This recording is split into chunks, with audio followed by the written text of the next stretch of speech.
शुरुआत श्याम प्रकाश जी आपके साथ ही करते हैं। वाकई क्या 2027 की तैयारी अभी से शुरू हो गई है और जिस तरह की बयानबाजी हो रही है ये इसका साफ संकेत है कि एक बार फिर से लड़ाई 80-20 पर ही होने वाली है?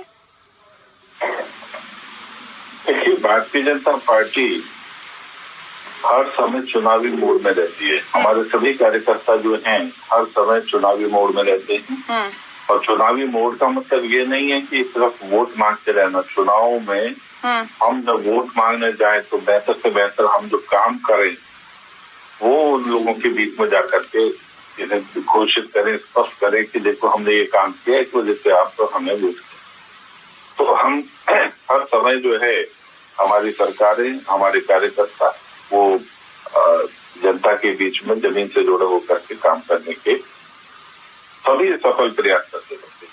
और उत्तर प्रदेश में जिस तरीके से आपने देखा अभी एक महाकुंभ का कार्यक्रम जो है वो संपूर्ण हुआ है, उसमें कितनी बड़ी तादाद में 66.5 करोड़ लोगों का वहां आना और एक बेहतरीन वातावरण जो है उसका उन्होंने उसका आनंद लिया। तमाम और दूसरे तीर्थों पर भी वो लोग गए। भरोसा जो है जनता के बीच में व्याप्त हुआ है कि योगी जी के नेतृत्व में उत्तर प्रदेश जो है उत्तम प्रदेश है और बेहतर काम हो रहे हैं, व्यापार बढ़िया चल रहा है, हर क्षेत्र में जो है प्रगति कर रहा है उत्तर प्रदेश। तो जाहिर सी बात है कि उत्तर प्रदेश के चुनाव में अभी लोकसभा चुनाव में इंडिया अलायंस ने जिस तरीके से एक झूठ का नैरेटिव चलाया और उसमें थोड़ा बहुत इनको लाभ मिला, मैंने ये नहीं मानता कि जो है उस प्रकार का झूठ का नैरेटिव जो है अब दोबारा कभी भी चल पाएगा। काटी हांडी एक बार चढ़ती है। और आज स्थिति ये है कि जो उपचुनाव हुआ उसमें यही उत्तर प्रदेश की जनता ने दिखा दिया कि भैया तुम्हारा झूठ नहीं चलने वाला। जिसकी कल्पना नहीं करी उस वर्ग ने जो है वोट भाजपा को दिया। मुस्लिम बाहुल इलाकों में। लेकिन लोकसभा में तो नुकसान हुआ ना आप लोगों को? क्या कह रही है? लोकसभा में तो आप लोगों को नुकसान हुआ ना? झूठ का नैरेटिव चला ना, झूठ कि हम 8500 रुपया देंगे, हम जो है ना ये भाजपा आएगी तो है ना ये सब नुकसान हो जाएगा, आरक्षण खत्म हो जाएगा, संविधान खत्म हो जाएगा, इस प्रकार की जो बातें हुई तो उसका खामियाजा। ठीक है पूजा जी, विधायकों ने कोई कसर ही नहीं छोड़ी क्योंकि इनको लगा। शांत प्रकाश जी जवाब दीजिए, क्या सौहार्द खराब करने की जिम्मेदारी आप लोगों की है? वो बखूबी निभा रहे हैं आप लोग। देखिए, बांटने की राजनीति ये करते हैं। हाँ। पीडीए किसने कहा? पीडीए का फॉर्मूला तो आप लाए ना और उसके बाद में माता प्रसाद जी को आपने पीडीए का वोट लिया और माता प्रसाद जी को आपने देता प्रतिपक्ष बना दिया। नहीं, ये कह रहे 80-20 की राजनीति कौन करता है? आप लोग करते हैं। ये कह रहे बटेंगे तो कटेंगे की राजनीति कौन करता है? ये कह रहे एक है तो सिर्फ है की राजनीति कौन करता है? यही कर रहे हैं। ये जो बटेंगे के बांटने की राजनीति तो यही कर रहे हैं। और आज तो मुसलमान ने ये तय कर दिया भैया हमें कुछ मत दो, तुम्हारे चक्कर में हमें नुकसान हो रहा है। अभी इंडिया अलायंस ने कर्नाटक में कांग्रेस ने 4% मुस्लिम्स को जो है वो रिजर्वेशन देने का घोषणा कर दी है ठेकेदारी में। तो सभी मुस्लिम जो है मेरी लोगों से बातचीत हो रही है, वो कह रहे भैया हमें माफ करे ये इंडिया अलायंस, हम अपना चला लेंगे।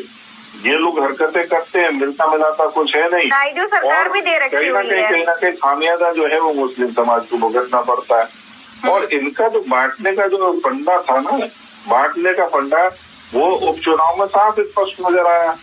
सबसे बड़ी तादाद में हम लोगों ने मुस्लिमों का वोट पाया है। जिस जगह पे ये सोच भी नहीं सकते थे, संभल जैसी जगह पर, कुनरकी जैसी जगह पर, तमाम उन जगहों पर हम बहुत भारी बहुमत से जीत करके आए।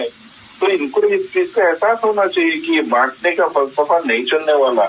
आज उत्तर प्रदेश का बल्कि देश का मुस्लिम जो है वो ये मान चुका है, वो कह रहा है कि भैया हमारे लिए हमें बख्शो, हम जो है तुम्हारी इस मुस्लिम में तुष्टीकरण की राजनीति से हम आ जाए। और आप देखना तो कुछ नहीं उत्तर प्रदेश के मुसलमान क्या कह रहे हैं सर, ये इसके लिए इंतजार करना होगा। लेकिन लोकसभा में जो कुछ कहा वो तो जाहिर तौर पे आप लोगों के लिए अच्छा नहीं था। सीधे रुक कर लेते हैं शांत प्रकाश जी का। ब्रेक पे जाने से पहले सर आपने तमाम बातें कही, लेकिन एक बात बताइए मुझे कि क्या पीडीए एक बड़ी चुनौती है आप लोगों के लिए? क्योंकि इससे पहले जब लोकसभा चुनाव हुए उसमें भी भले ही आप इस बात को कहें कि संविधान का इन्होंने ये झूठ बोला, इन्होंने तमाम तरह की झूठी बातें कही, बरगलाने की कोशिश की, लेकिन उसके बावजूद एक पीडीए का फॉर्मूला वो भारी पड़ा था आप लोगों पर।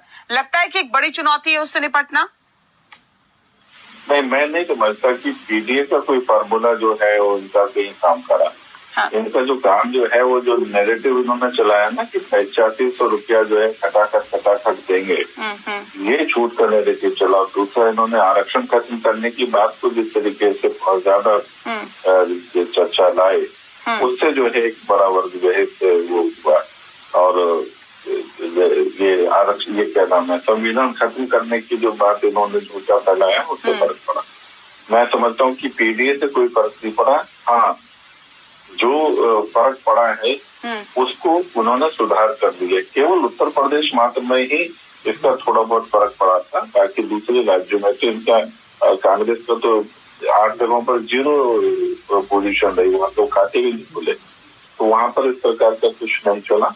हाँ, उत्तर प्रदेश में थोड़ा फर्क पड़ा था, मगर उसको तुरंत जनता ने इसका समझा भी और दिखाई भी दिया। और देखो, जिस तरीके से आज उत्तर प्रदेश में विकास के काम हो रहे हैं, अभी पूजा जी जो है ना तमाम आंकड़े देकर के बात कर रही है, जमीन पर देखो ना आज किस तरीके से जो है ना लोग जो है पूरे उत्तर प्रदेश में ये सरकार के जो कामों का जो है ना वो उसका आनंद ले रहे हैं।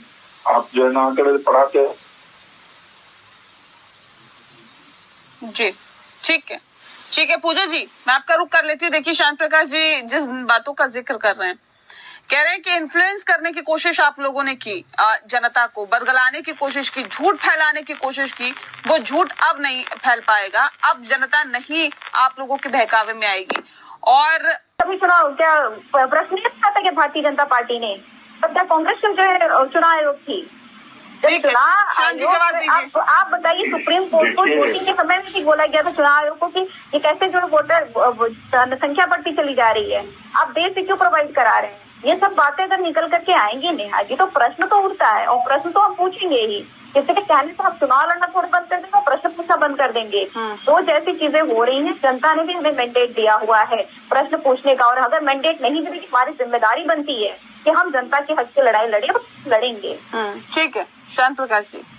देखिए पूजा जी जितनी बातें कर रही हैं, ये कम से कम ये देखें कि लोकसभा में पूरा मोहल्ला जो है इन्हीं के परिवार का बैठा होता है, अखिलेश जी के परिवार का, पूरे सब लोग पीछे बैठे हैं, सब इन्हीं के परिवार के लोग, पूरा मोहल्ला इन्हीं के करता है।